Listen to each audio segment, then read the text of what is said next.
Now, a couple words about tonight's moderator. He's my longtime colleague and friend. He's also still my editor. Casey Seiler has held a lot of positions at the Times Union. He's done them all very well, from entertainment editor to Capitol Bureau chief, columnist, and now editor-in-chief. He's also a world-class reader, and we're very fortunate to call him a frequent Writers Institute collaborator. Please welcome to the stage Casey Seiler. Thanks, Paul. I would like to acknowledge the presence of Annie Rosenfeld, my good friend, and the wife of my late colleague and mentor, Harry Rosenfeld. After the recent passing of Robert Redford, I think, what a lot of people did, which is go back and watch All the President's Men again. And of course, Jack Warden plays Harry in the movie. And watching it again, I was reminded of how good it is and how much of a privilege it was that I got to work with one of the characters in All the President's Men. And if Harry were here, and Harry would be here, without a doubt, to see Ken Auletta, he would probably tell me the same thing that Ken Auletta told me just before we walked out here, which was ask tough questions. So, all right, well, never before has the programming prescience of the State Writers Institute been more acute than when Paul and his outstanding staff realized that late September 2025 would be the perfect time to welcome Ken Auletta. For decades, America's premier deep dive journalist covering the dangerous three-way intersection of media, entertainment, and technology. Let us list some of the traffic moving through that particular intersection in the past 2 months. The fraught merger of Paramount and Skydance and what it betokens for CBS News, the settlement of the Murdoch family's bitter succession battle, the suspension of Jimmy Kimmel by ABC and its parent Disney in the wake of Charlie Kirk's killing under pressure from the FCC, and fresh lawsuits filed by the President of the United States against the New York Times and the Wall Street Journal. It's a special pleasure to note that while he was raised in Coney Island, our guest tonight is a proud graduate of SUNY Oswego who received his master's in political science from Syracuse University, also Harry Rosenfeld's alma mater, I would point out. His first career was a peripatetic path through the public sector and politics, from the Peace Corps to work on Robert Kennedy's 1968 presidential campaign, and a long association with the singular businessman, activist, politician Howard Samuels that saw Auletta manage 2 unsuccessful gubernatorial campaigns and serve as, I kid you not, the first executive director of New York City off-track betting. You know, the standard training ground for a journalist. In 1974, he became the chief political correspondent for the New York Post before stints at the Village Voice and New York Magazine. His 1978 profile of Roy Cohn for Esquire stands as a particular masterpiece of the form.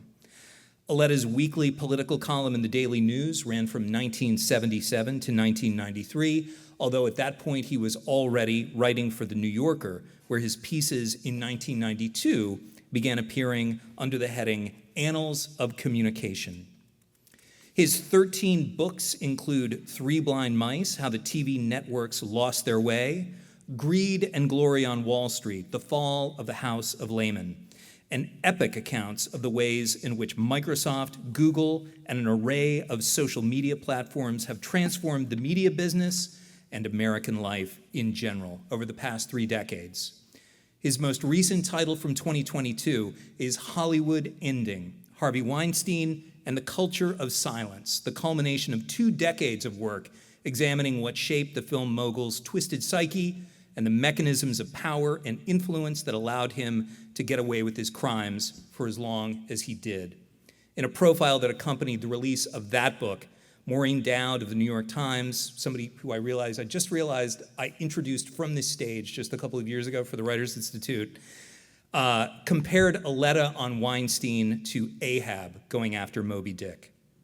At a time when watchdog journalism is more important than ever in calling the powerful to account, whether in elected office or in the C-suite, it's a pleasure to welcome Ken Auletta to the New York State Writers Institute. All right, so having listed all of those big national stories, I want to start with a more local one. And you, of course, began your career in journalism covering New York City. So I want to ask you your thoughts on the mayoral race. We are now not even 36 hours from Eric Adams dropping out of the race. This has got to be one of the most fascinating elections that you've seen, both as a New Yorker and as a journalist. My first book was a book called The Streets Were Paved with Gold, and it came out in '78. And one of the points, I was looking at what happened to New York City and the fiscal crisis and why it seemed to be coming apart. And one of the observations I made then is that New York tried this experiment, New York City did, in local socialism. And the thought was that they could have 19 public universities, free medical care, et cetera, and not worry about how you pay for it. And in fact, what you did was you paid for it fraudulently. You pretended you had the money in the budget, and you didn't. And ultimately came apart. And I look at Mandami now with his claim that we're going to have free child care for everybody, and we're going to have grocery stores, public grocery stores, and we're going to have free buses, et cetera, et cetera, et cetera. And I say, my God, he's just reliving the past that got New York in trouble. The good news, or it's actually bad news, but the good news to prevent him from doing that is New York City, according to the state controller, faces a budget deficit of roughly $4 billion next year. The state faces a budget deficit, et cetera, comparable amount of money. And so how are you going to pay for these things if you don't have the money? And you're not going to be able to do the kind of fraud that we did in New York in the 70s. But actually, one of the things that is interesting, I think, and if people in New York think that one of the things wrong with Mandami is he wants to tax the rich, and the rich will flee, and the state governor says, no, I will not approve that kind of expenditure or that kind of tax.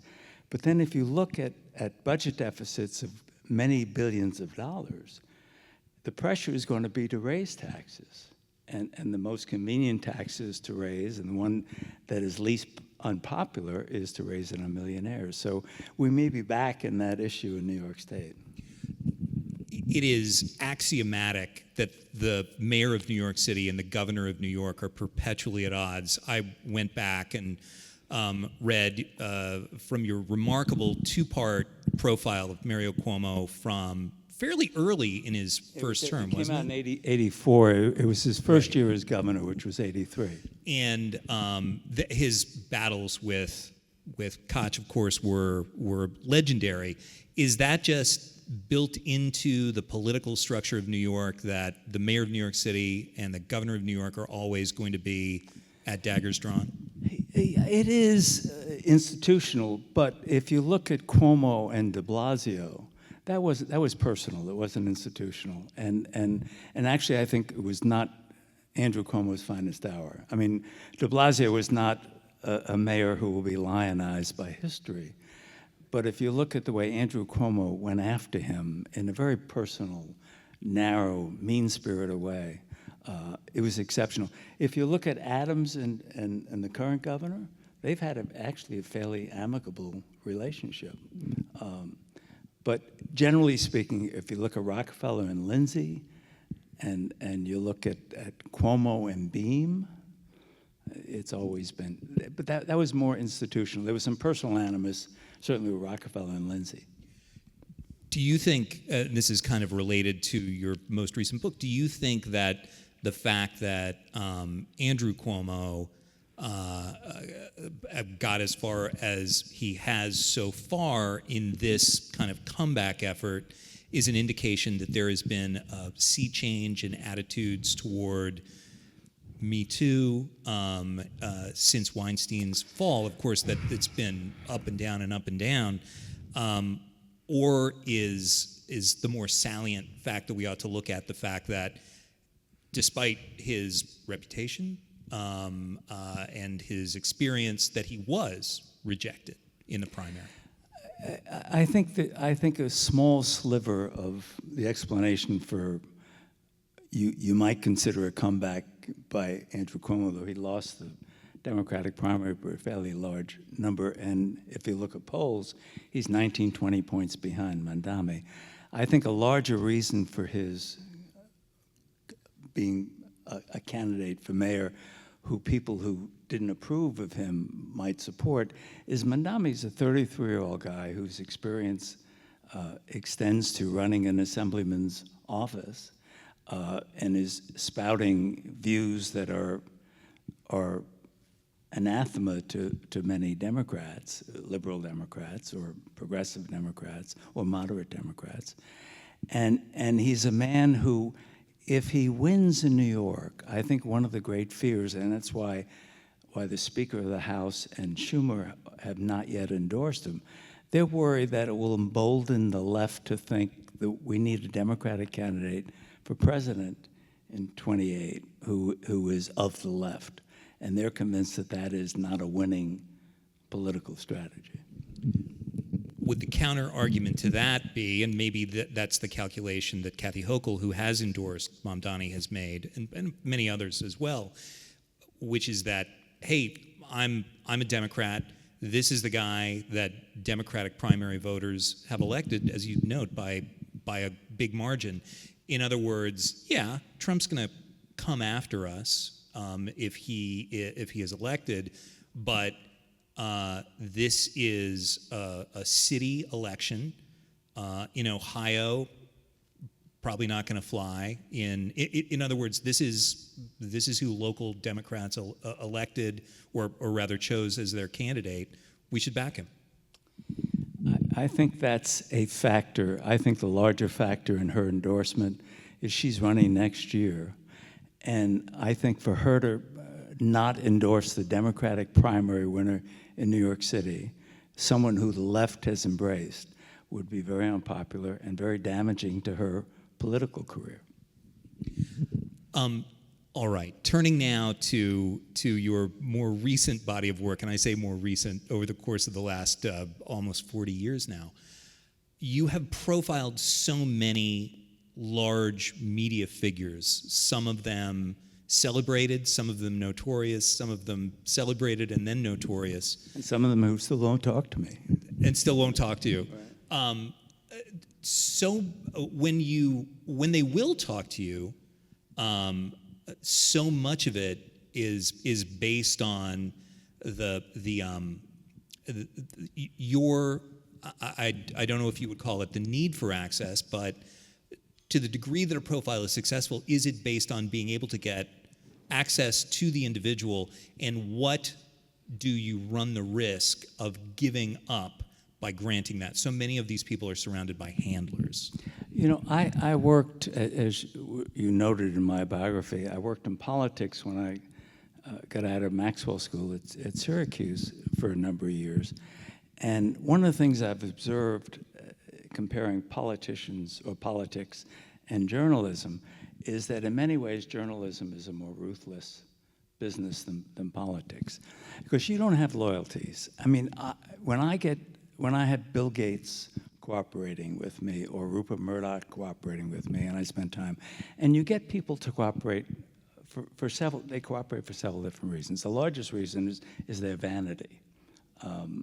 A second reason is the New Yorker. I mean, it's a great magazine, and there's fact-checking, so they feel somewhat protected factually in that. And the third reason is the personality of the reporter.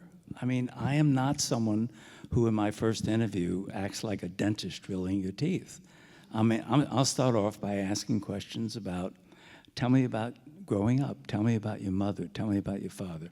Now, you can think that's a manipulative process on my part, but it's actually not.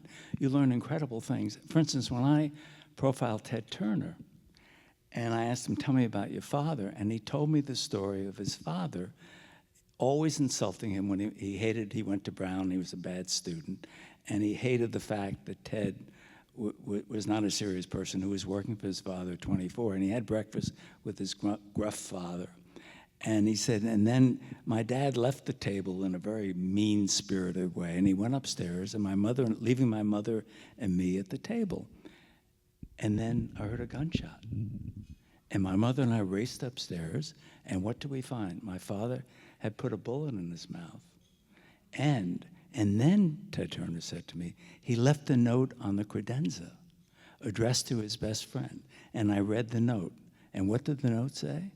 It said, Bob, I want you to sell the business. It was the 9th largest billboard company in the United States at the time.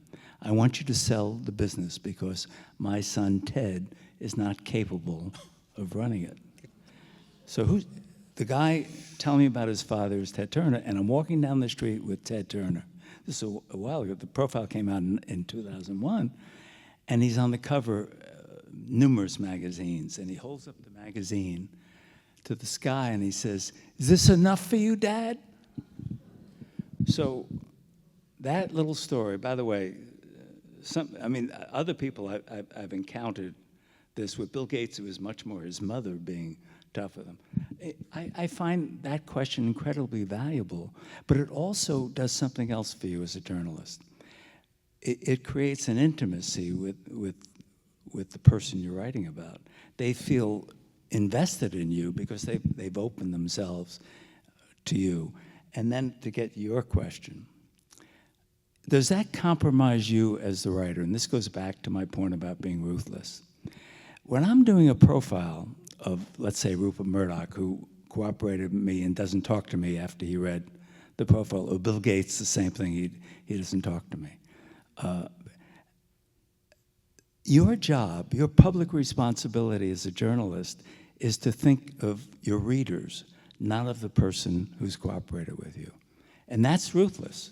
I like Bill Gates. Even though he wouldn't, when he opened up the refrigerator behind him and he took a Diet Coke out, didn't think to offer me one. I was really thirsty. But in any case, you have to, the challenge is to not be compromised by that. And if you're spending 4 or 5 months on a profile, which is what you do, and a book is even longer, obviously, you're separating yourself from that person you spent all that time with, and you're adjudicating what you think the facts are. And so sometimes what happens is the person is not happy.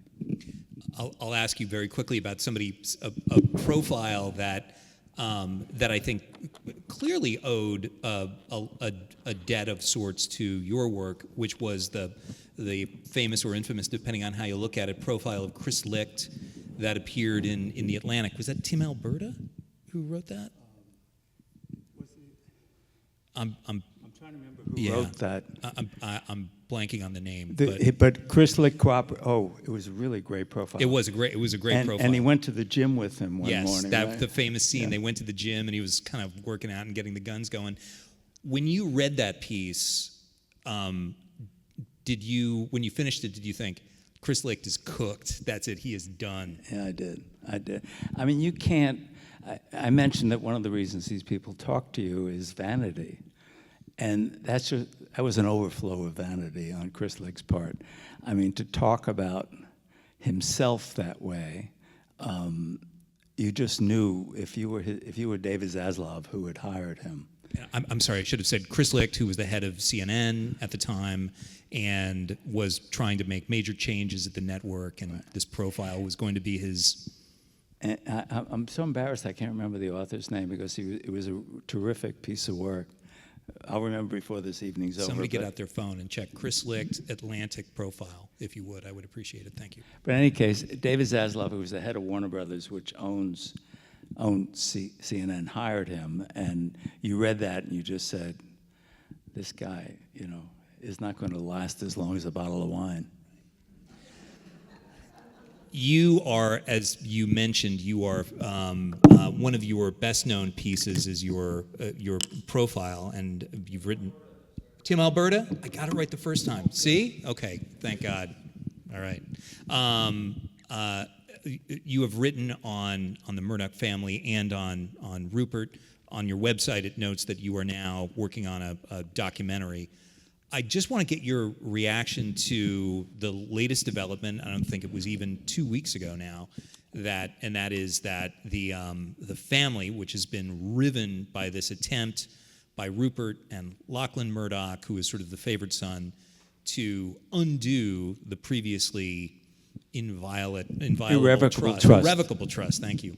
And that it was basically seen as Rupert's effort, which he has now succeeded in, to secure the conservative tenor of Fox News forevermore after he is gone. The irrevocable trust said that as long as Rupert Murdoch is alive, and it was filed in Reno, Nevada, which is very protective of privacy and very pro the business people who bring their trust there. It said that as long as Rupert's alive, he has 4 votes on the trust, and each of his 4 adult children each have 1 vote. But after Rupert Murdoch dies, his 4 votes disappear, leaving just 4 votes in the trust. And he knew that his son Lachlan, who he chose as his successor, agreed with his politics, agreed with Fox News. But the 3 other children, Elizabeth, James, and Prudence, didn't like Fox News, didn't like the tabloid newspapers, and were more liberal. So he went before the court in Reno to argue that you should create a new trust, throw off my 3 adult children, leave Lachlan on, leave me on, and bring in my 2 daughters from my marriage to Wendy Dang, and who support me. And the judge ruled in December of last December, ruled against Rupert Murdoch, saying he's not doing the trust. The only way you can change the trust is if you show that the trust has to be changed because you're harming the fiduciary financial responsibility and gifts to the trustees, meaning the kids. He said that's not why Rupert Murdoch wanted to change the trust. The judge ruled that he wanted to change the trust for 2 reasons. He wanted to assure that his son Lachlan, who would have been voted out by his 3 siblings, to assure that Lachlan remains in charge, A, and B, to assure that even after he's dead, Rupert Murdoch will continue to control Fox News as a right-wing TV news operation. And so he voted against him. And then what happened was that Murdoch, it goes through the appeal in Reno, Nevada, to a higher court. And Murdoch worried that he would lose the appeal. And having read the decision, I think the odds are he would have lost the appeal. But there were some questions because James did a thing that people thought was a mistake. He cooperated with an interview in the Atlantic magazine in which he talked about his father and the trial. And the judge had ruled that it should be private. You shouldn't be talking about this publicly. So there was a glimmer of hope in Murdoch's mind. But the odds are that Murdoch would have lost the appeal. And if he lost the appeal, that eventually he would lose control of after he's dead. And so he did what he always did. He figured out a way to win, even if he might lose, by buying out his 3 kids. And he paid $3.3 billion, $1.1 billion each of them got. And you say, well, why did they do it? Well, it's a lot of money. But essentially, I think they knew they couldn't change Fox News. If you go back to the Dominion lawsuit, which Murdoch settled for $787 million, they were suing him for Fox claimed that Dominion was fraudulently jiggered the election of 2020. And if you go back to that and you say, what happened there? When Fox News reported first that Trump lost the election and reported that Arizona was going to, on election night, Arizona was going to go for Biden, even though Trump's people called Murdoch and asked him to please don't put that on the air, and he did. The thought was the kids knew that if they tried to change Fox News, the same thing would happen to them as happened after the 2020 election. Fox lost a third of its audience because they thought it wasn't loyal to Donald Trump anymore. And so for them, it was, get away from all this stuff. Do you think Fox just viewed that settlement similarly to the way that Rupert viewed the $3.3 billion settlement, which is this is a cost of doing business? Yeah, it is. And if you go back to the hacking scandal of 2000, which came to a head in 2011, the estimated cost to Murdoch's company of settling all the cases, privacy cases, lodged against The British tabloid. the British hacking. tabloid, mostly, the News of the World, was which he then owned, but he discontinued as a newspaper. The total cost of lawyers' fees and settlement fees was $1.5 billion. Add that to the $787 billion. Add it to, he has another case with Smartmatic is bringing a case. They claim that Smartmatic was guilty of fraud. If you go back and look at Smartmatic and their election machines only existed in one county in the entire United States, Los Angeles County. They had no machines in any other state or city, and yet they're claiming. So the odds are, if they don't, they'll wind up, I suspect, settling that as well. That's a lot of money. And if you're a shareholder, you say, oh my God, that's coming out of my pocket. So I think that's one of the questions to watch as we go forward, whether there is any shareholder pressure on Murdoch. So far, he's withstood it. And if you're working, if you're a shareholder in a Murdoch company, you look up and you say, this guy has done amazing things for me. But he's 94 years old. And what happens when he's gone? Will they feel that same sense of loyalty to Lachlan Murdoch? Question. Turning to Disney and ABC, what do you think we have learned from the recent episode of Jimmy Kimmel, suspended for a week, coming back, and then Nexstar, which owns our local ABC affiliate here in the Capital Region, and Sinclair, which is also in this market but doesn't have the ABC affiliate, ultimately relenting and putting Kimmel Show back on the air? Is that a First Amendment win or a First Amendment loss, considering how far things got down the road? I would emphasize the loss more than the win. And Donald Trump understands that a key to his power is fear. And people have to fear him. And he's given reasons for people to fear him. Look how law firms have caved. Look how universities have caved. Look how ABC settled the George Stephanopoulos case for $15 million, and how the CBS case, both of them really specious or weak cases, and yet they feared Trump could do harm to them. And in various ways, FCC approval of mergers, et cetera. So I think if you look at what's happening to the press and the constant diatribe from Trump of enemy, you're the enemy of the people, you're fake news, you're evil. I mean, he said to the ABC reporter the other day on the White House grounds, who asked him a question. Actually, the reporter happens to be a Republican who's written a couple books with Trump. And he looked at him and he said, you're evil. And we're going to look at you, too. Well, I mean, it scares people, and understandably. So I would emphasize more, you can make a case, there's some victory, First Amendment. Certainly the station's coming back and saying, welcoming Jimmy Kimmel. But I could be a cynic and say they're welcoming back because he had good ratings. Amazing. I mean, 26 million people between YouTube and the 7 million people who watched on ABC, The Kimmel Show. That's extraordinary. I mean, and if you watch what he said that night when he came back, it was eloquent and powerful. So, I don't know. I tend to be more depressed about what's going on with the press, and the thought that the acquisition of CBS and Paramount by a company that is desirous of getting approval from Trump and maybe in the bidding war for, TikTok. Actually, according to Trump, for TikTok. Yeah. I mean, these are not encouraging moments, I think. Well, you put the ball on the tee perfectly for my next question. What do you think is next for CBS News under Skydance, under Larry Ellison?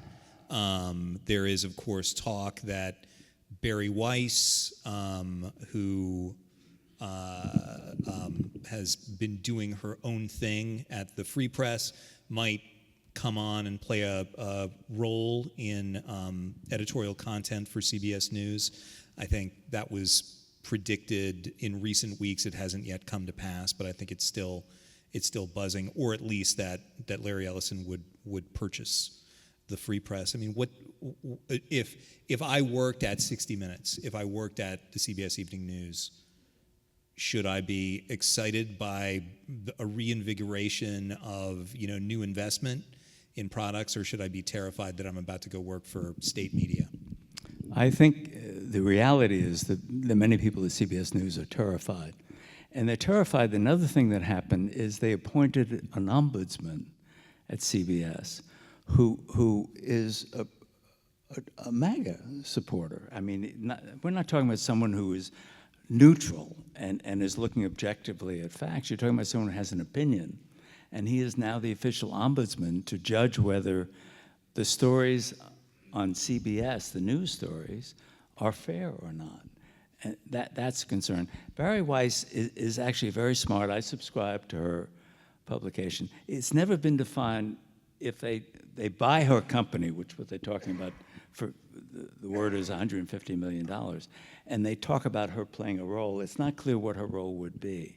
Clearly, she has no experience in television, so she's not going to be a producer.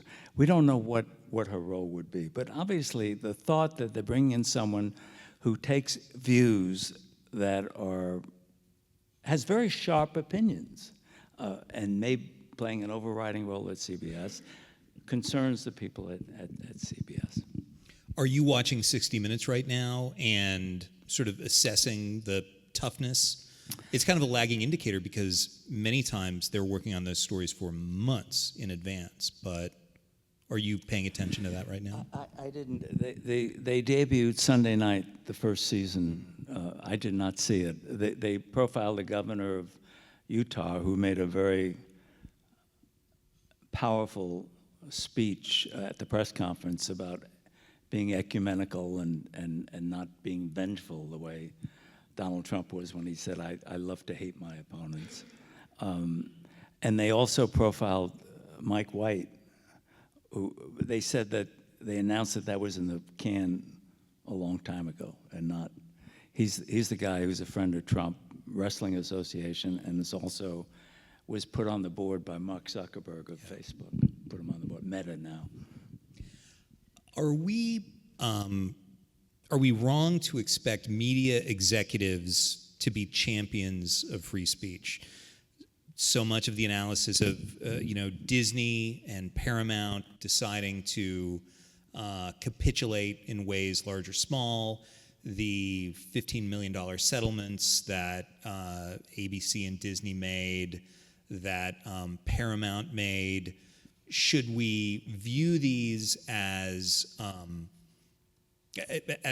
capitulations on First Amendment issues, or should we essentially think that perhaps we're making a category error by expecting these people to be paragons of constitutional, the foundations of our nation's democracy? They're not. They're just business people. They're going to do the bottom line. The Stephanopoulos case is a little more complicated. Okay. The Stephanopoulos case is a little more complicated because what George rightly said that Trump was convicted in court. He said he was convicted of rape. And actually, the jury didn't find him guilty of rape. They found him guilty of sexual harassment. However, George seized on what the judge said in that trial, and the judge says you could interpret what Trump did as rape. But literally speaking, George Stephanopoulos said he was convicted of rape, and literally speaking, he was not. So it was vulnerable. But I think the other thing that you have to look about it and all, you have to worry about discovery. And I think one of the things that ABC, I'm guessing on this, I don't know this. I respect George Stephanopoulos, but I don't know what his view on this is. I suspect, though, that there was email traffic and instant messaging traffic that George may have had, or ABC executives, news executives may have had, that they were afraid in the trial would come out. So there are reasons to settle. For instance, Trump is suing the Wall Street Journal for $10 billion, which is kind of crazy. I mean, he's accusing them of fraud. And actually, if you go back and read the the Journal story on Jeffrey Epstein, it's been proven to have been correct. So there was no fraud involved. But one of the incentives for the Wall Street Journal to settle, I don't think they will, is they're worried about discovery. And what will you find out my sources when you look at my emails and instant messages, which no journalist wants people to know. So these things get complicated. But Trump has sued the Wall Street Journal, and Murdoch, to his credit, is standing up for journalism in that case. And he's suing the New York Times. Again, a totally specious claim. So I think when the Times and Murdoch defend their publications in these cases, they're standing up for the First Amendment. And I wish that ABC, even though I recognize it was complicated, there are complications, I wish they had stood up for the First Amendment. There was a lot of analysis that noted that Bob Iger, the head of Disney, is somebody who clearly cares about his legacy. He came back essentially because he was worried that his legacy was falling apart. Correct. Under his initial successor. I have read pieces that said that ultimately Jimmy Kimmel is back on the air because Bob Iger realized that a cave, such as fully canceling Jimmy Kimmel's show, as he is in apparently the last year or two of his tenure at Disney. I think, isn't that generally understood that he's got? I think his contract has like, I think it's 28. I think. Yeah. Okay. Yeah. But he has or he's supposed to have a definite exit point at this point. That would not be a good thing as sort of one of the final acts of his career. Yeah, but I think the power of shame is underrated, and I think if you're Bob Iger, you did this brilliant job. You wrote a book that sold many hundreds of thousands of copies. You were celebrated as one of the great CEOs of our time, and he's actually a really good guy. When I did my book on television many years ago, I spent a fair amount of time with him. But if you go chronologically, what happened? He makes the decision to pull Kimmel off the air for an indefinite number of days. Those two station groups pull him off. And so he's would be watched by many fewer people. And then Michael Eisner, his successor, comes out with a public statement denouncing Bob Iger. And I think and I know a friend of mine who's a friend of his wrote him a one-word note. What the are you doing? to Eisner. Yeah. Yeah. And I suspect the shame. Bob Iger, who feasted on being celebrated, is suddenly denounced, and I think it got to him. So I don't think he saw the light of I think one of the things I've learned as a journalist when you have access to people is that decisions are often made not for business reasons, but for very personal reasons. I'll give you one example that for me is classic. I think it's true in the Iger case here. But for instance, when I profiled John Malone in 1994, he was the largest cable operator in the United States out of Denver. And he had just sold his company to Bell Atlantic, telephone company, for $34 billion. So I'm sitting in his office, and I noticed that at 12 o'clock every day, he didn't have a phone on his credenza or his desk. There's a phone rings, and he opens up a drawer, he pulls out a red phone, and he says, "Yes, dear, I'll be right there." And at 5 o'clock, the same thing happens. Pulls out the phone, "Yes, dear, I'll be right there." So after witnessing this for a couple days, I say to him, What is that? Who's the yes, dear? And what? He said, "Well, my wife Leslie calls me at 12, and I meet her every day for lunch at 12. And then at 5 o'clock," he said, "we go to the gym together." So when I asked him, "So why did you sell to Bell Atlantic?" He said, "Well, $34 billion was a good price." And I had no premonition that he would have any other answer. I said, is that the only reason? It was an innocent question, again. And he said, it wasn't. I said, what's the other reason? He said, my wife, Leslie, threatened to leave me if I didn't give up the business. I said, what?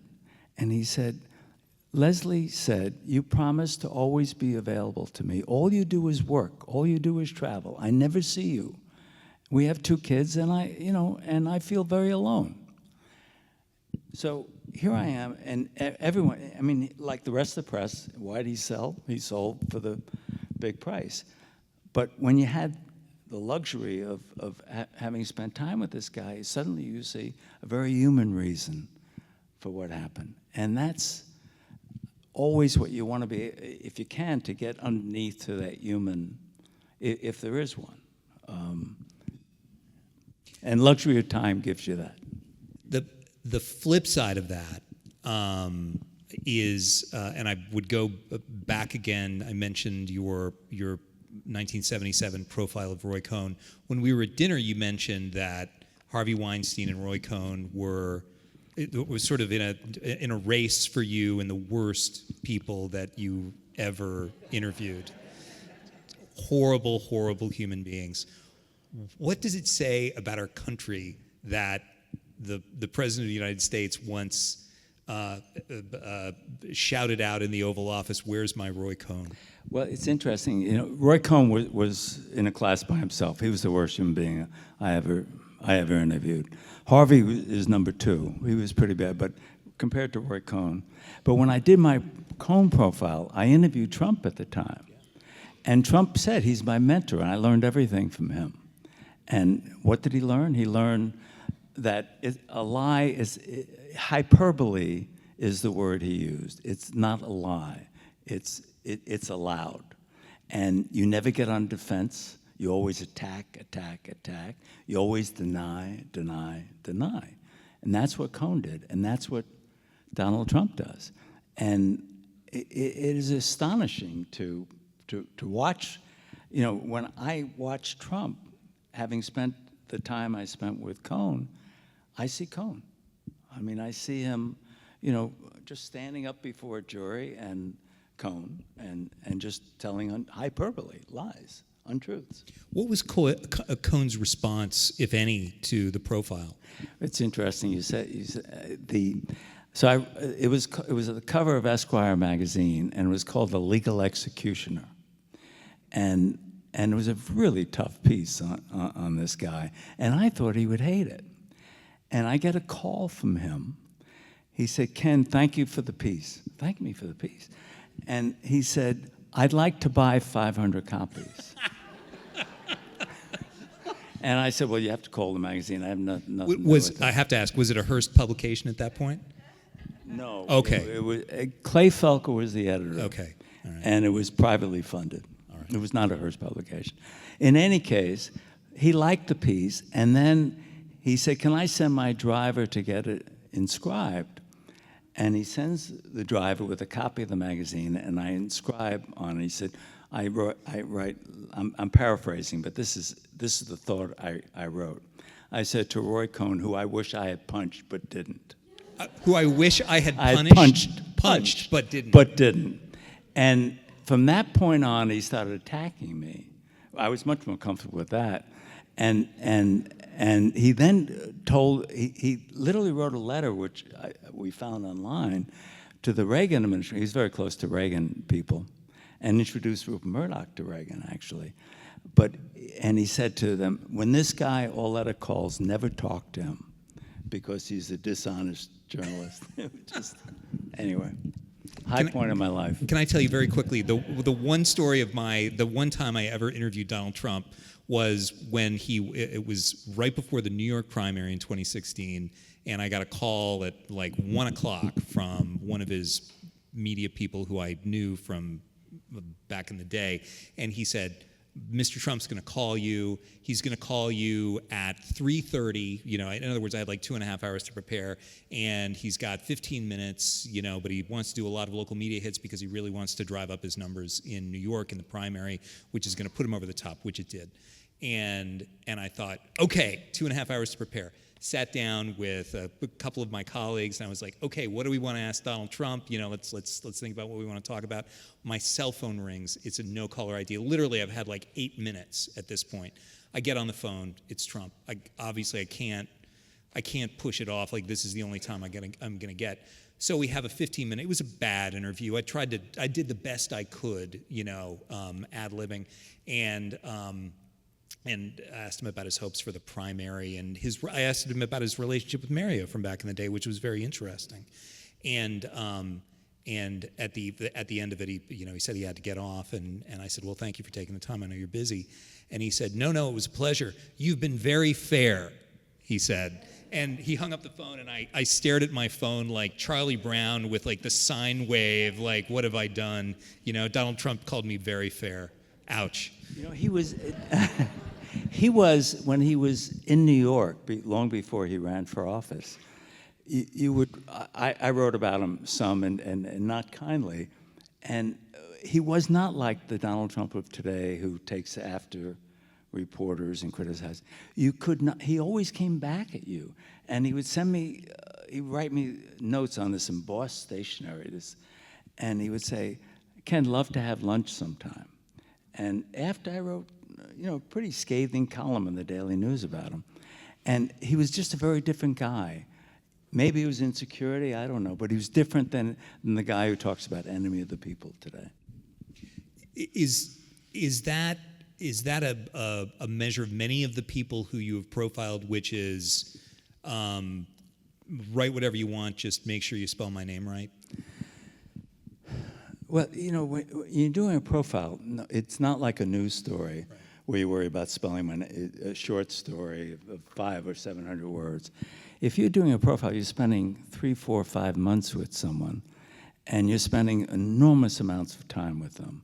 And you're not settling for one interview. You're talking about 6, 7, 8, 9 interviews over a period of time.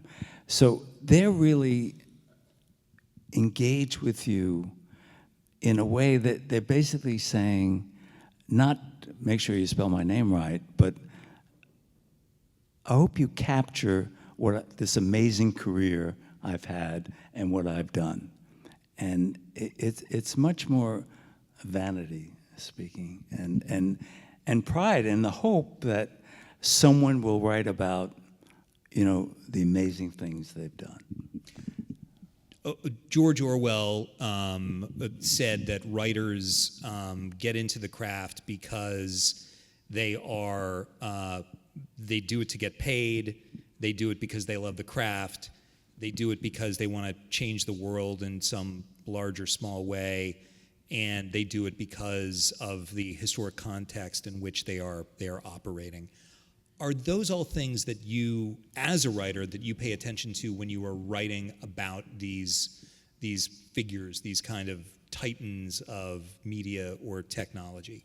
That, in other words, they want to get rich, they want to change the world, they are fascinated by either the technology or the craft of journalism, and they realize they're in a given place in a given time where they can be actors on the world stage.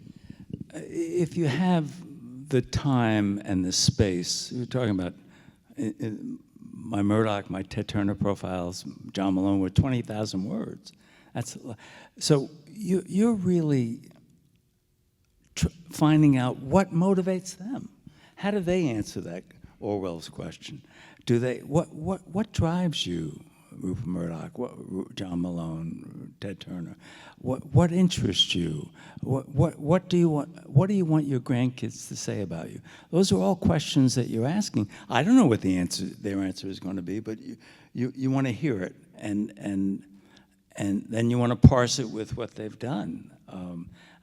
Years ago, I did one of the favorite things I did for the New Yorker in '94.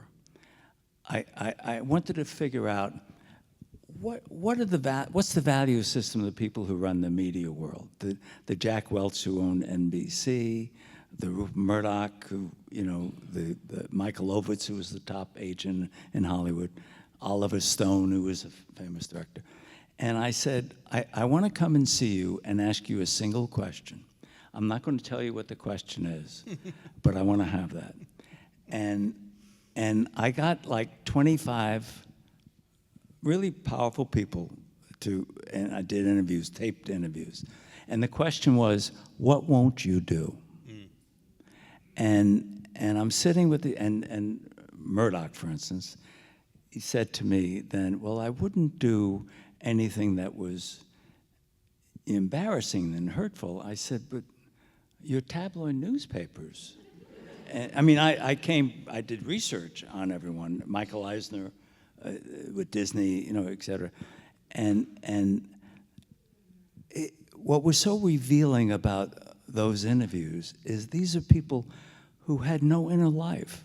They would go home and not allow their kids to watch certain shows that they would make. And so I was just fascinated, the bifurcated lives that these people made and their unwillingness or inability to be reflective and to be introspective and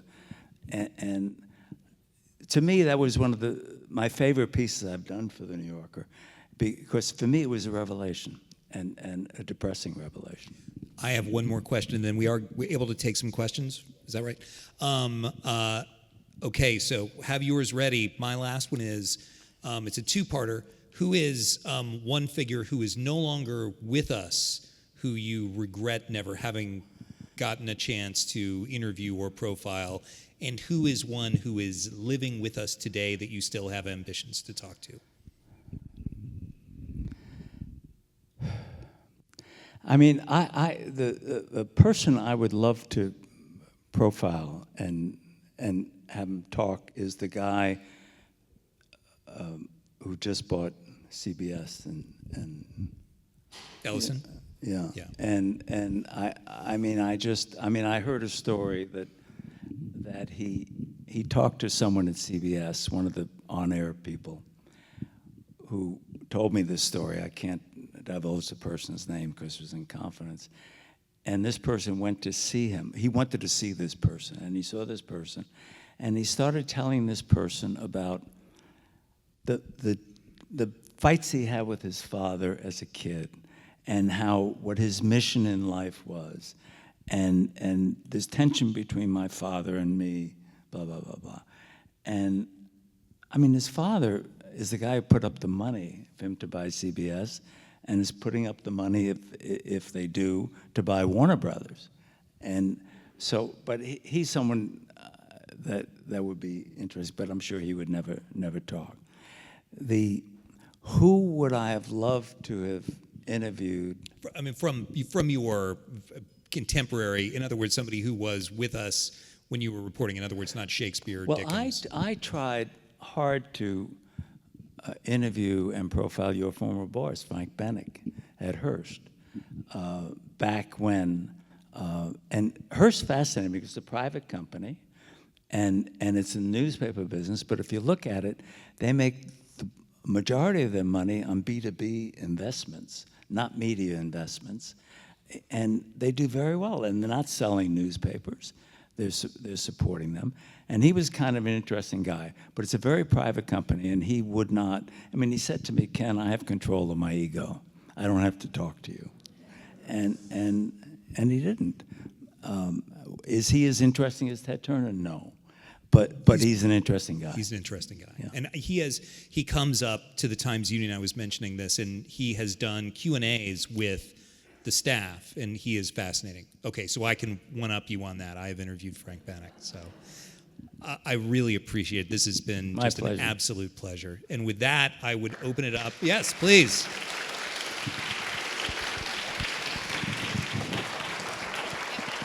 Do we have a microphone? Yeah. Okay, yeah, We'll sir, take you one or right two. down there.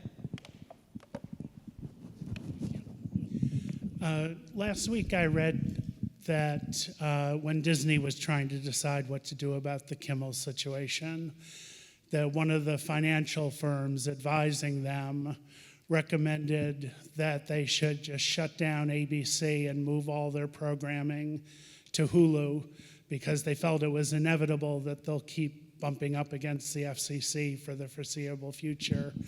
Do you think this has sped up the inevitable demise of network television? I think network television, legacy media, all of it, but we're just talking about broadcasts right now, but we can talk about newspapers or radio. I mean, there's no question that when I did a book in the 80s, which came out in 91 called Three Blind Mice about the television networks, 9 out of 10 people who watched television in the early 90s at night, 9 out of 10, 90% of Americans were watching just 3 networks, NBC, ABC, and CBS. Today, 10% watch the 4 networks. Fox is now in that group. Now, just think about that. So the decline of audience is so great. So at some point, I mean, Jimmy Kimmel is losing money, as all the late night shows are losing money. It's not like Johnny Carson's day. And so they have reason to say, oh my God, I'm losing money on Kimmel, and at some point. But when you fire someone a year before the contract is up, as CBS did for their late night host, you're exposing what your real reason for doing that is, to placate the Trump administration and the FCC. I don't know about whether there's any movement to move ABC to Hulu. Hulu is cable or streaming is not regulated by the FCC as broadcast is. So that would be the reason. But I've never heard that. I've read it somewhere, but I don't. It doesn't seem realistic. No. Yeah, thank you. A question about Trump and media. So you knew Trump before he became what he is today, sort of the Roy Cohn clone. But there was a time before he became quite the political figure that he is now, that the media started to report on him as a character. For example, attacking Obama for not being born in the United States. And even then I was, and lots of people that I talked to were thinking, are they just doing this to sell papers? Has the media actually participated in creating a character which he is now using to, do what he's doing? Do they bear some responsibility? I think Fox bears responsibility. If you remember, Trump would go on Fox and Friends. He had a weekly gig on Fox, and he would talk about the birther issue, and Obama wasn't born or he's not qualified. The rest of the press said it's bullshit. I mean, the New York Times, the Washington Post, Wall Street Journal, no, I don't think the press bears any guilt for that. I think Fox News bears some guilt. I mean, I think that helped. Roger Ailes, who put Trump on Fox and Friends and gave him a platform on Fox, not just Fox and Friends in the morning, but others, to talk about birther and talk about other things, helped make him the political candidate that he is. The gossip columns, Page 6 particularly, but also the Daily News and others, gave him a lot of exposure in New York, the dates, who he was dating and who he was seeing, and he would call up, he used another name, he used the name Barron, and he would call up and didn't say it was Donald Trump, and just leak stories, and then he would Harvey Weinstein did this too. People would want to do a story, they found out something semi-salacious about Harvey or about Trump, and they would say, if you don't run that, let me give you this. And they would trade, and Trump was a master at that, but so was Harvey Weinstein. And they got treated as major sources for the gossip columnists, and they had immunity from the things that most other people don't have immunity for. Information brokers. Yes, information brokers. Yeah, in the back. Oh, I'm sorry. Yeah. Oh, I'm sorry. I'm sorry. I didn't notice you. I'm sorry. You already have the microphone. This is the last question. Next. Yeah. You're next. Do you have concerns, or have you heard from colleagues who have concerns for your safety in this era of rising violence against the news media? I have not had any threats on my life, or you get angry, people say angry, but I've never felt physically vulnerable. I was wondering if, with all of these attacks on the free press, if you think that the effects of them will last past the Trump presidency, or do you think after the Trump presidency things will return back to the status quo, especially with like how Trump has been talking about the fake news and demonizing the media?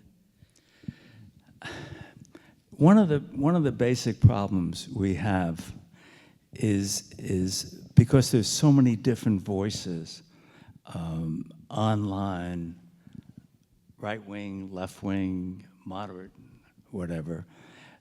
You don't have universal facts anymore. So if you watch Fox News, you don't know about Jeffrey Epstein because they don't report on it. If you watch CNN, you know about Jeffrey Epstein, a different set of facts. So if you're a devoted Fox viewer, you don't have the same set of facts as a devoted CNN or New York Times viewer reader have. But if you watch MSNBC, which has a very liberal slant, you may, and you have facts about Trump's behavior that are negative that you don't get if you read the Daily Caller. And so it becomes a real problem in democracy, and that will linger beyond the Trump administration. So we will have people who think it is okay, a large number of people who will think it's okay to assault journalists as fake news people or enemies of the people. And that won't change. And actually, one of the things, if you go back, Ted Cruz, who's not, who in the Jimmy Kimmel case, he came out and denounced the head of the FCC, who said, "I'm going to investigate people who put Jimmy Kimmel on the air."